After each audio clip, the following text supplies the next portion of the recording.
Trên trời cao con rớt xuống đây ha, được làm em bé xíu của mẹ nè. Dịu dàng mẹ cười đón thiên thần đáng yêu, mẹ nhìn con hạnh phúc biết bao.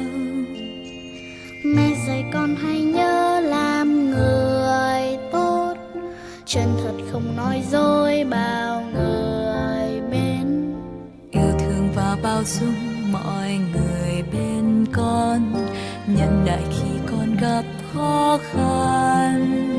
Mẹ yêu ơi, lời mẹ dạy con luôn khắc nhớ. Yêu mẹ con yêu nhất trên đời này, dành tặng mẹ yêu dấu thật nhiều cái ôm. Mẹ là thiên thần của con. Mẹ yêu ơi, lời mẹ dạy con luôn khắc nhớ. Chân thật và kiên nhẫn con mang theo, gieo thiện lương muôn phương bằng cả trái tim. Thiên thần con nhìn thấy khắp nơi, mẹ ơi.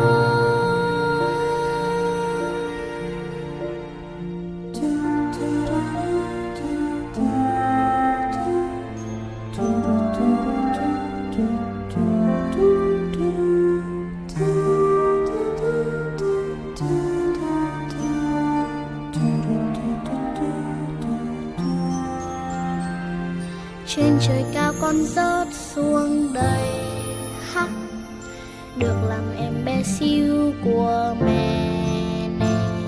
Dịu dàng mẹ cười đón thiên thần đáng yêu, mẹ nhìn con hạnh phúc biết bao. Mẹ dạy con hãy nhớ